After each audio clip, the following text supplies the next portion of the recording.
finishes off in style. A magnificent strike into the crowd. வணக்கம் நண்பர்களே, welcome to my channel cocktail furious. ஒரு breaking news எல்லாருக்குமே தெரிஞ்சிருக்கும். ஷிகர் தவான் வந்து பாத்தீங்கன்னா ரிட்டையர்மெண்ட் அனௌன்ஸ் பண்ணிட்டாரு in all forms of cricket. So இது வந்து பாத்தீங்கன்னா நிறைய பேருக்கு ஒரு மிகப்பெரிய ஒரு ஷாக்கை கொடுத்துருக்கும். ஏன்னா எனக்குமே என்ன தோணுச்சுன்னா, மேபி அவர் ஐபிஎல் கண்டினியூ பண்ணிருக்கலாம்ல அப்படின்ற மாதிரி தோணுச்சு. But at the same time நம்ம ஒரு விஷயம் புரிஞ்சுக்கணும். அவருக்கு ஆல்ரெடி வந்து பாத்தீங்கன்னா ஐ திங்க் அவரோட ரைட் ஹேண்ட்ல சம் இஷ்யூஸ் இருக்கு. அதனாலதான் வந்து பாத்தீங்கன்னா இந்த டிசிஷன் எடுத்திருப்பாருன்னு நினைக்கிறேன். அண்ட் லாட்ஸ் ஆஃப் அதர் இன்ஜுரிஸும் அவருக்கு வந்து பாத்தீங்கன்னா லேட்டஸ்ட் டைம்ல அவர் வந்து ஸ்ட்ரகிள் ஆயிட்டு இருந்தாரு. ஸோ மேபி அதனாலதான் அவர் இந்த டிசிஷன் எடுத்திருப்பாரு. இல்லைன்னா மேபி கூட பிளேட் another 2 years ஆஃப் ஐபிஎல்ன்றதான் என்னோட ஒரு point of view. But anyways, Shikhar Dhawan வந்து பாத்தீங்கன்னா இந்தியன் கிரிக்கெட்டுக்கு பயங்கரமா கான்ட்ரிபியூட் பண்ணிருக்காரு. அதை நம்ம மறக்கவே கூடாது. அண்ட் 3 ஃபார்மேட் எடுத்துட்டீங்கன்னா, like test cricket, one day cricket and T20 format எடுத்துக்கிட்டோம்னா, ஷிகர் தவான் எதுல பெஸ்டா பெர்ஃபார்ம் பண்ணாருன்னு பாத்தீங்கன்னா கண்டிப்பா ஒன் டே கிரிக்கெட்ல தாங்க நம்ம சொல்லியே ஆகணும். ஏன்னா அவரோட ரெக்கார்ட்ஸ் வேற லெவல்ல இருக்கு. And at the same time ஒரு ஐசிசி டோர்னமெண்ட்னாலே வந்து பாத்தீங்கன்னா ஷிகர் தவான் வேற லெவல்ல பெர்ஃபார்ம் பண்ணி காமிச்சிருக்காரு இந்தியாவுக்கு. ஸோ அதுக்கு அவருக்கு ஒரு மிகப்பெரிய ஒரு சல்யூட். ஏன்னா சச் அ கீ பிளேயர் இந்தியாவுக்கு ஒன் டே இன்டர்நேஷனல் கிரிக்கெட்ல. T20ஸ்லயும் பாத்தீங்கன்னா சில இம்பார்ட்டன்ட் நாக்ஸ் எல்லாம் விளையாடி இருக்காரு. பட் அவரோட பெஸ்ட் ஃபார்மேட் கண்டிப்பா ஒன் டே கிரிக்கெட் தாங்க. ஏன்னா அந்த ஓப்பனிங்ல வந்து பாத்தீங்கன்னா அக்ரெசிவா விளையாடுறதா இருக்கட்டும், இல்ல இந்தியாவுக்கு அந்த மொமெண்டம் கொடுக்கறதா இருக்கட்டும், செஞ்சுரிஸ் அடிக்கிறதா இருக்கட்டும், அவரும் ரோஹித் சர்மாவும் பாத்தீங்கன்னா அந்த ஓப்பனிங் பார்ட்னர்ஷிப் வந்து நிறைய சூப்பர் இன்னிங்ஸ் விளையாடி இருக்காங்க. இன் வேரியஸ் போர்ஷன்ஸ் சொல்லலாம், ஐசிசி ஈவென்ட்ஸும் சொல்லலாம், பைலேட்டரல் சீரீஸும் சொல்லலாம். அந்த அளவுக்கு எஃபெக்டிவா இருந்திருக்காங்க. அண்ட் லெஃப்ட் ரைட் காம்பினேஷன் நிஜமா இந்தியாவுக்கு மிகப்பெரிய ஹெல்ப்பா இருந்திருக்கு. அண்ட் ஆப்வியஸ்லி ஷிகர் தவான் வந்து பாத்தீங்கன்னா அவரோட கெரியர் வந்து மோஸ்டா MS தோனியோட கேப்டன்ஷிப்ல தான் விளையாடி இருக்காரு. அண்ட் அவரோட பீக் ஆப்வியஸ்லி சாம்பியன்ஸ் ட்ராஃபி 2013 அந்த டோர்னமெண்ட்ல வந்து பாத்தீங்கன்னா அவர் actually man of the series வாங்கினாரு, கோல்டன் பேட். ஸோ அந்த சீரீஸை நம்ம மறக்கவே முடியாது. பேக் டு பேக் செஞ்சுரிஸ் அடிச்சாரு. அதெல்லாம் ரொம்ப ரொம்ப க்ரூஷியலா இருந்துச்சு. அண்ட் நிஜமாவே ஷிகர் தவானை பத்தி நிறைய விஷயங்கள் பேசலாம். அவரோட ரெக்கார்ட்ஸ் எடுத்துக்கோங்களேன். லைக் ஒன் டே கிரிக்கெட் எடுத்துக்கிட்டீங்கன்னா கிட்டத்தட்ட 164 மேட்சஸ் விளையாடி இருக்காரு, மோர் தென் 6700 ரன்ஸ், 17 செஞ்சுரிஸ்ங்க. அதுதான் வந்து பாத்தீங்கன்னா ஒரு மிகப்பெரிய ஃபேக்டரே. ஸோ ஒன் டே கிரிக்கெட்ல நான் திருப்பியும் சொன்ன மாதிரி ஷிகர் தவானை அடிச்சுக்கவே முடியாது, respective of whatever be the conditions. புரியுதா உங்களுக்கு? நீங்க வேர்ல்டு கப் ஆஸ்திரேலியால நடத்துங்க, இல்ல இந்தியால நடத்துங்க, இல்ல இங்கிலாந்துல நடத்துங்க, எங்க வேணாலும் நடத்துங்க, ஷிகர் தவான் வந்து பாத்தீங்கன்னா பெர்ஃபார்ம் பண்ணிடுவார் ஐசிசி டோர்னமெண்ட்னா. அதுலயும் இல்லாமல் மற்ற சீரீஸ்லயும் ஒன் டே ஃபார்மேட்ல இந்தியா கலக்கிருக்காரு. டெஸ்ட் கிரிக்கெட் எடுத்துக்கிட்டீங்க பாத்தீங்கன்னா ஆல்மோஸ்ட் 40 ஆவரேஜ் வச்சிருக்காரு, 2300 ரன்ஸ் அடிச்சிருக்காரு, 7 செஞ்சுரி அடிச்சிருக்காரு. சோ ஒரு டெஸ்ட் கிரிக்கெட்ல ஒரு ஓப்பனர் 40 ஆவரேஜ் வச்சிருந்தாலே நம்ம என்ன நினைப்போம், ஓ சூப்பர் பா, ஏன் இவர் இன்னும் டெஸ்ட் கிரிக்கெட்ல பெருசா கண்டினியூ பண்ணல, ஏன் பிசிசிஐ அண்ட் செலக்டர்ஸ்லாம் இவரை வந்து ஃபர்தரா டெஸ்ட் கிரிக்கெட்ல கன்சிடர் பண்ணலன்னு சொல்லி உங்களோட கேள்விகள் இருக்கும். பட் நிறைய விஷயங்கள் இருக்குங்க. அதாவது ஷிகர் தவான் அவே சீரீஸ் எடுத்துக்கிட்டீங்கன்னா நியூசிலாந்துல நல்லா பெர்ஃபார்ம் பண்ணிருக்காரு, செஞ்சுரி போட்டிருக்காரு, 50ஸ்லாம் அடிச்சிருக்காரு. அண்ட் ஸ்ரீலங்கால போய் நல்லா பெர்ஃபார்ம் பண்ணிருக்காரு. அது தவிர்த்து ஹோம்ல சூப்பராகவே பெர்ஃபார்ம் பண்ணிருக்காரு. புரியுதா உங்களுக்கு? But apart from that conditions like Australia, south Africa, England, இந்த மாதிரி இம்பார்ட்டன்ட் அந்த சேனா கண்ட்ரீஸ்ல அந்த நியூசிலாந்து தவிர மற்ற எல்லா கண்ட்ரீஸ்லுமே கொஞ்சம் ஸ்ட்ரகிள் ஆயிருக்காருன்னு தான் சொல்ல முடியும். எஸ்பெஷலி அந்த மூவிங் பால்லயா இருக்கட்டும், இல்ல எக்ஸ்ட்ரா பவுன்ஸ் இருந்ததுன்னா டெஃபினட்டா ஸ்ட்ரகிள் ஆயிருக்காரு. ஒரு பெரிய இன்னிங்ஸ் அவர் விளையாடினது இல்ல, நிறைய ஃபெயிலியர்ஸ் தான் இருக்காரு.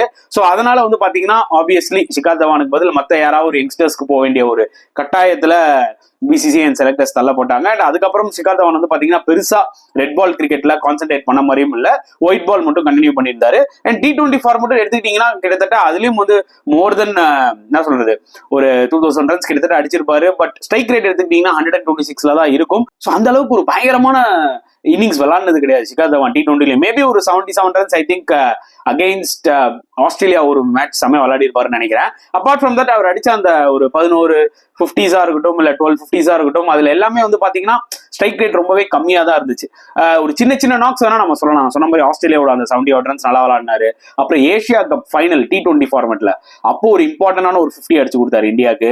ஏன்னா அது டார்கெட் 123 தான் 15 ஓவர்ஸ்ல. ஸோ அதுக்கேற்ற மாதிரி பேஸ் பண்ணி விளையாடினாரு. பட் அவர்கிட்ட இருந்து எக்ஸ்பெக்ட் பண்ண விதம் வந்து பாத்தீங்கன்னா இன்னுமே அதிகமா இருந்துச்சு T20 கிரிக்கெட்ல. அந்த அளவுக்கு அவர் எக்ஸ்பெக்ட் பண்ண அளவுக்கு விளையாடல. இந்தியாவுக்கு T20 ஃபார்மேட்ல நிறைய மேட்சஸ் விளையாடி இருக்காரு. பட் அந்த அளவுக்கு ஒரு இம்பாக்ட்ஃபுல்லா இருந்தது கிடையாது ஷிகர் தவானோட இன்னிங்ஸ் ஒரு சில மூமெண்ட்ஸ்ல. ஸோ அதனாலதான் வந்து பாத்தீங்கன்னா T20 ஃபார்மேட்லயும் கொஞ்சம் லைட்டா ஸ்ட்ரகிள் ஆயிருக்காரு. பட் டெஸ்ட் கிரிக்கெட் பொறுத்த வரைக்கும் எடுத்துக்கிட்டீங்கன்னா எஸ், அவரு சேனா கண்ட்ரீஸ் நியூசிலாந்து தவிர மற்ற எல்லா கண்டிஷன்ஸ்லுமே ஸ்ட்ரகிள் ஆயிருக்கலாம். பட் இந்தியாவில் அவர் வந்து ரொம்ப ப்ரொலிஃபிக்காக இருந்தார், அதில் டவுட்டே கிடையாது. அண்ட் அவரோட டெபியூ மேட்ச் 2013 ஆஸ்திரேலியாவோட அந்த 186 மறக்கவே முடியாது. மொஹாலியில் யாருமே எக்ஸ்பெக்ட் பண்ணியிருக்க மாட்டோம். நானுமே வந்து பார்த்தீங்கன்னா ஓகே இவருக்கு ஒரு ஆப்பர்ச்சுனிட்டி கிடைச்சிருக்கு, விளையாடுவார் பார்த்துக்கலாம், இப்போ தானே முதல் தடவை விளையாடுறாருன்னு நினைச்சோம். பட் ஆனால் அவ்வளோ பாசிட்டிவாக விளையாடினாரு. அந்த மேட்ச் இந்தியா வின் பண்ண முக்கியமான காரணமே வந்து பார்த்தீங்கன்னா தவானோட அந்த ஒரு குயிக் 186 தான். ஆஸ்திரேலியன்ஸே வந்து பார்த்தீங்கன்னா ஸ்டன் ஆயிட்டாங்க. ஸோ அது ஒரு செம மூமெண்ட் அவருக்கு. இன்னொரு விஷயம் நான் சொல்றேன், ஷிகர் தவானோட கிரிக்கெட் கரியர் வந்து பாத்தீங்கன்னா அண்டர்-19 வேர்ல்ட் கப் அந்த 2004 அங்கதான் ஸ்டார்ட் ஆச்சு. செம்மையா விளையாடினாரு அவர். ரோஹித் சர்மா அண்டர்-19 ஒரே டீம் தான், நல்ல ஃபார்ம்ல இருந்தாரு. பட் அதுக்கப்புறம் வந்து பாத்தீங்கன்னா ஒரு 9 இயர்ஸ் டொமஸ்டிக் கிரிக்கெட்ல கொஞ்சம் ஸ்ட்ரகிள் ஆனாருங்க. அப்புறமா தான் அந்த 2012-13 டைம்ல கொஞ்சம் பெர்ஃபார்ம் பண்ண ஆரம்பிச்சாரு அண்ட் இந்தியாவுக்கு டெபியூ ஆரம்பிச்சாரு. அதான் நான் சொன்ன மாதிரி ஆஸ்திரேலியாவோட அந்த சூப்பர் நாவ் 186, அப்புறம் ஒன் டேலையும் பாத்தீங்கன்னா இனிஷியலா அவர் ஆஸ்திரேலியாவோட டெபியூ பண்ணாரு 2009ல. அதுல ஒன்னும் பெருசா ஸ்கோர் பண்ணல. பட் அதுக்கப்புறம் கிடைச்ச ஆப்பர்ச்சுனிட்டிஸ் எல்லாமே 2013ல அவருக்கு கிடைச்சது. சாம்பியன்ஸ் டிராஃபில கிடைச்ச ஆப்பர்ச்சுனிட்டி சும்மா அப்படியே லபக்குன்னு எடுத்துக்கிட்டாரு, கோல்டன் பேட் வாங்கினாரு. அண்ட் அதுக்கப்புறம் no stopping Shikhar Dhawan at least still எனக்கு தெரிஞ்சு ஒரு 2019-20 இருக்குங்க. அந்த ஒரு 7 வருஷம் வந்து பாத்தீங்கன்னா ஷிகர் தவான் ஒன் டே கிரிக்கெட்ல வேற லெவல்ல பெர்ஃபார்ம் பண்ணாருன்னு தான் சொல்ல முடியும். அதுவும் மெயினா ஆஸ்திரேலியாவோட ஒரு ஐசிசி டோர்னமெண்ட் எடுத்துக்கிட்டீங்கன்னா கண்டிப்பா பயங்கரமா பெர்ஃபார்ம் பண்ணிடுவாரு. ஸோ நிறைய நோட்டபிள் இன்னிங்ஸ் அவர் விளையாடுனது வந்து பாத்தீங்கன்னா நம்ம நிறையவே சொல்லலாம். லைக் சவுத் ஆப்பிரிக்காவோட அந்த 2015 வேர்ல்ட் கப்ல மெல்போர்ன்ல ஒரு செஞ்சுரி போடுவாரு. அது வந்து பாத்தீங்கன்னா வேற லெவல்ல இருக்கும். அட் சேம் டைம் பாத்தீங்கன்னா ஆஸ்திரேலியாவோட ஒரு செஞ்சுரி போடுவாரு. அன்பார்ச்சுனேட்லி அந்த செஞ்சுரிக்கு அப்புறம் வந்து பாத்தீங்கன்னா அவர் இன்ஜுரி ஆயிடுவாரு. ஸோ இன்ஜுரி ஆனதுனால அவரால் ஃபர்தரா அந்த டோர்னமெண்ட்ல கண்டினியூ பண்ண முடியல. ஸோ அதுவே இந்தியாவுக்கு ஒரு செட் பேக்கா இருந்துச்சு. மேபி ஒரு செமிஃபைனல்ஸ்ல ஷிகர் தவான் ஒரு லெஃப்ட் ஹேண்டர் இருந்திருந்தாருன்னா ஒண்ணுமே கொஞ்சம் இந்தியாவுக்கு ஹெல்ப்ஃபுல்லா இருந்திருக்கும். நியூசிலாண்டை பீட் பண்ணன்ற மாதிரி நம்மளுக்கு ஒரு தாட் இருந்துச்சு அப்பவே. ஸோ ஆப்வியஸ்லி எல்லா வேர்ல்டு கப்பையும் எடுத்துக்கிட்டீங்கன்னா அவரோட கான்ட்ரிபியூஷன் நிஜமாவே சூப்பரா இருந்திருக்கு. இது வரைக்கும் அவர் world cups 50 overs world cups 2 தான் பெர்ஃபார்ம் பண்ணி 2 தான் விளையாடி இருக்காரு, 15 and 19. அதுலயும் அவர் இம்பாக்ட் காமிச்சிருக்காரு. நிறைய T20 வேர்ல்ட் கப்ஸும் விளையாடி இருக்காரு. At the same time champions trophy நம்ம மறக்கவே முடியாது. ஸோ அவரோட கான்ட்ரிபியூஷன் 2013 சரி, ஸோ ஆல் ஓவர் 2017 சரி, அவரோட கான்ட்ரிபியூஷன் இஸ் இமன்ஸ். அதை நம்ம மறக்கவே கூடாது. அண்ட் ஆப்வியஸ்லி ஸ்ரீலங்காவோட பயங்கரமா விளையாடி இருக்காரு. அதுக்கு நம்ம கிரெடிட் கொடுத்தாலும் ஸ்ரீலங்கான்னு வந்தா சும்மா அடிச்சு நொறுக்கி இருக்காரு. ஏன்னா India tour of Sri Lanka match எல்லாம் பாத்தீங்கன்னா ஒரு பக்கம் ரோஹித் விராட் செஞ்சுரி போட்டாலும் ஸ்ட்ராங்கா நின்று இன்னொரு பக்கம் ஷிகர் தவானும் வெளுத்து வாங்குவாரு. அது ஒன் டே கிரிக்கெட்டா இருக்கட்டும் இல்ல டெஸ்ட் கிரிக்கெட்டா இருக்கட்டும். அண்ட் ஆப்வியஸ்லி ஷிகர் தவான் த கபர் அப்படின்னு நம்ம சொல்லுவோம். அவர் ஒரு வாட்டியும் வந்து கேட்ச் எடுத்துட்டு அப்படி தொடைய தட்டும் போது பாத்தீங்கன்னா செம மாசா இருக்கும். அவர் மீசியம் முறுக்கிற விதமா இருக்கட்டும், ஒரு சூப்பர் கேரக்டர். புரியுதா உங்களுக்கு? Not only a very good player but also வந்து பாத்தீங்கன்னா கிரவுண்ட்லயும் ஒரு பிட் ஆஃப் அ கேரக்டர் தான் அவரு. ஸோ ஒரு பாசிட்டிவான பர்சன். இன்ஸ்பைட் ஆஃப் அவருக்கு பர்சனலா நிறைய இஷ்யூஸ் இன்னி வரைக்குமே அவருக்கு இருக்கு. இது எல்லாமே தாண்டி வந்து பாத்தீங்கன்னா ஷிகர் தவான் இந்தியாவுக்கு கான்ட்ரிபியூட் பண்ணதை பார்க்கும்போது நிஜமாவே நம்ம சல்யூட் அடிச்சே ஆகணும். Huge credit to him. Thank you so much Shikhar Dhawan. இந்தியாவுக்கு நிறைய இம்பார்ட்டன்ட் மேட்சஸ்லாம் ஆடி வின் பண்ணி கொடுத்துருக்கீங்க வேர்ல்ட் ஸ்டேஜ்ல. ஸோ எனக்கு ரொம்ப பெருமையா இருக்கு ஆக்சுவலா ஷிகர் தவானோட கெரியரை ஓவராலா பார்க்கும்போது. என்னதான் டெஸ்ட் கிரிக்கெட்ல அவர் வந்து சில கண்ட்ரீஸ்ல ஸ்ட்ரகிள் ஆனாலும் சரி, பெருசா ப்ரொலாங் ஆனாலும் சரி, 40 ஆவரேஜ் வச்சிருக்காரு. பிளஸ் ஒன் டே கிரிக்கெட்ல he has a perfect average, perfect stats to show. And T20லயும் பாத்தீங்கன்னா டீசெண்டா ஆடி இருக்காரு. அண்ட் IPL லாஸ்டா அதை சொல்லணும் தான் இருந்தேன்.